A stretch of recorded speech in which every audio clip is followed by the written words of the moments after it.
നമസ്കാരം. കേരളത്തിന്റെ റെയിൽവേയുടെ മുഖം മാറ്റാൻ ഒരുങ്ങുകയാണ് കേന്ദ്ര സർക്കാർ. വമ്പൻ പ്രഖ്യാപനങ്ങളാണ് കേന്ദ്രമന്ത്രി നടത്തിയിരിക്കുന്നത്. കേരളത്തിന് റെയിൽവേ വികസനത്തിനായി 3042 കോടി രൂപ ബജറ്റിൽ നീക്കിവെച്ചുവെന്ന് കേന്ദ്രമന്ത്രി അശ്വിനി വൈഷ്ണവ് വ്യക്തമാക്കി.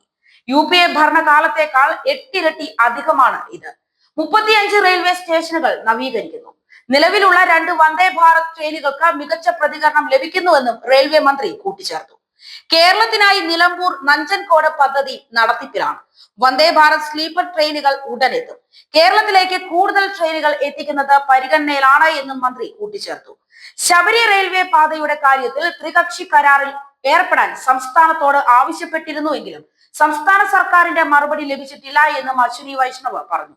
കേരളത്തിന് 2009 മുതൽ 2014 വരെ UPA സർക്കാരിന്റെ കാലത്ത് ശരാശരി 372 കോടി രൂപ മാത്രമാണ് നീക്കിവെച്ചത് എന്ന് ചൂണ്ടിക്കാട്ടിയ അശ്വിനി വൈഷ്ണവ് മോദി സർക്കാർ അധികാരത്തിലെത്തിയ ശേഷം 125 കിലോമീറ്റർ പാത നിർമ്മിച്ചതായും 493 കിലോമീറ്റർ വൈദ്യുതീകരിച്ചതായും പറഞ്ഞു.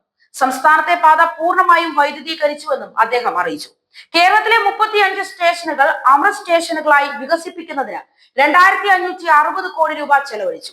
ആലപ്പുഴ, അങ്ങാടിപ്പുറം, അങ്കമാലി ഫോർ കാലടി, ചാലക്കുടി, ചങ്ങനാശ്ശേരി, ചെങ്ങന്നൂർ, എറണാകുളം ടൗൺ, ഏറ്റുമാനൂർ, ഫറോക്ക്, ഗുരുവായൂർ, കണ്ണൂർ, കാസർഗോഡ്, കായംകുളം, കൊല്ലം, കോഴിക്കോട്, മെയിൻ, കാലിക്കറ്റ്, കുറ്റിപ്പുറം, മാവേലിക്കര, നെയ്യാറ്റിൻകര, നിലമ്പൂർ റോഡ്, ഒറ്റപ്പാലം, പരപ്പനങ്ങാടി, പയ്യന്നൂർ, പുനലൂർ, ഷൊർണൂർ, തലശ്ശേരി, തിരുവനന്തപുരം, തൃശൂർ, തിരൂർ, തിരുവല്ല, തൃപ്പൂണിത്തറ, വടകര, വർക്കല, വടക്കാഞ്ചേരി തുടങ്ങിയ സ്റ്റേഷനുകളാണ് അമൃത് സ്റ്റേഷനുകളായി വികസിപ്പിക്കുന്നത്. കേരളത്തെ പാത ഇരട്ടിപ്പിക്കൽ, കൂടുതൽ വന്ദേ ഭാരത് എന്നീ വിവരങ്ങളെ കുറിച്ച് ഡിവിഷണൽ മാനേജർമാർ വ്യക്തമാക്കുമെന്ന് റെയിൽവേ മന്ത്രി പറഞ്ഞു. 2014 ശേഷം 114 റെയിൽ ഫ്ലൈ ഓവറുകളും പാലങ്ങളും അടിപ്പാതകളും നിർമ്മിച്ചു. 51 ലിഫ്റ്റും 33 എക്സ്കലേറ്ററും സ്ഥാപിച്ചിട്ടുണ്ട്. 120 സ്റ്റേഷനുകളിൽ വൈഫൈ സംവിധാനം ഏർപ്പെടുത്തി. റെയിൽവേ സുരക്ഷയ്ക്കായി 1.16 ലക്ഷം കോടി രൂപ റെയിൽ ബജറ്റിൽ വകയിരുത്തിയതായി അശ്വിനി വൈഷ്ണവ് പറഞ്ഞു. മെച്ചപ്പെട്ട സേവനം നൽകുന്നതിനായി 50 നമോ ഭാരത് ട്രെയിനുകളും 200 വന്ദേ ഭാരത് ട്രെയിനുകളും ഓടിക്കും. റെയിൽവേയിൽ 15,742 കോടി രൂപയുടെ വികസനം നടത്തി. പുതിയ 14,000 അൺറിസർവ്ഡ് കോച്ചുകൾ നിർമ്മിച്ചു. 100 കിലോമീറ്റർ ദൂരത്തിൽ നമോ ഭാരത് ട്രെയിനുകളുടെ ഷട്ടിൽ സർവീസാണ് റെയിൽവേയിൽ വരുന്ന പ്രധാന മാറ്റം. രാജ്യത്താകെ ഇത്തരത്തിൽ 50 ട്രെയിനുകൾ കൊണ്ടുവരും.